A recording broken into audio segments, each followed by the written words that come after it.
today we're going to talk about glucose metabolism. The whole point of glucose metabolism is to generate ATP, and we're going to do that through three processes: glycolysis, Krebs cycle, and the electron transfer system.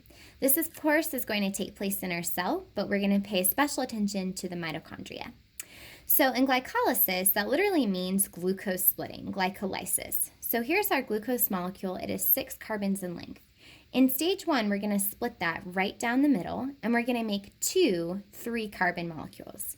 One of these molecules is called Ga3P. So we've made 2 Ga3P. In stage 2, we're going to take Ga3P and make pyruvate, which is also a 3-carbon compound. So what's interesting is that in stage 1, we don't actually make any ATP. In fact, we use ATP. So we are going to use 2 ATP in stage 1. So our ATP yield is not looking so great at this point because we've spent 2 ATP, we haven't made any. In stage 2, we're actually going to see that we make 4 ATP. So -2 in the first step, +4 in the second step, which means our net yield at glycolysis is 2 ATP.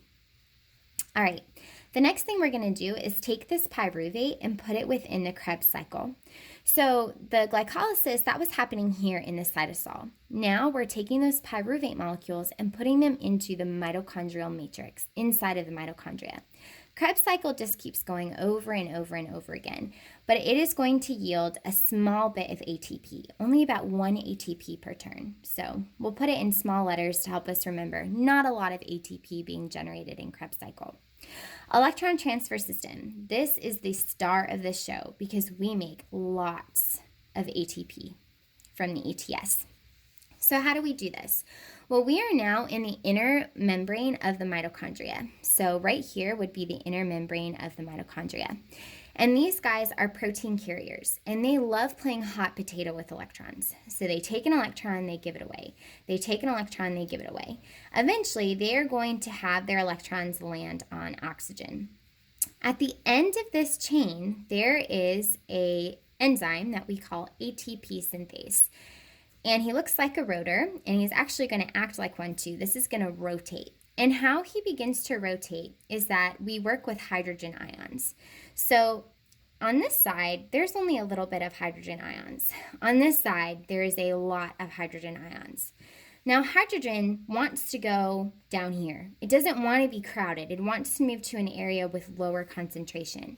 However, because we're passing these electrons along, we're actually releasing energy where we can grab a hydrogen ion and pump it to where it doesn't want to be, so that now we have a massive amount of hydrogen ion on this side of the membrane. ATP synthase is going to allow these hydrogen ions to go where they want, down to an area that is less crowded. When the hydrogen ions flow so rapidly down their concentration gradient, this ATP synthase will actually begin to turn. And as it turns, it will take an ADP and stick a phosphate on it to get a TP. So diphosphate, triphosphate. And that's how we get a lot of ATP. The question is, though, where did we get these electrons that we're passing along that give us the energy to pump hydrogen down its concentration gradient? Where do we get those electrons? Well, I didn't tell you the whole story with glycolysis and with the Krebs cycle. You do get ATP in glycolysis, but you also get a coenzyme that we call NADH. He comes from glycolysis and he comes from Krebs. So NADH actually begins as NAD. You'll also hear him referred to as NAD+. And basically what happens is NAD+ loves electrons. So if you stick 2 electrons onto NAD+, he will be NADH.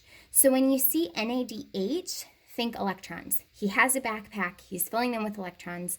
NADH means he has his backpack on. So NADH that we made from glycolysis and from the Krebs cycle is going to be the one that donates the electrons, that permits this electron transfer system to happen.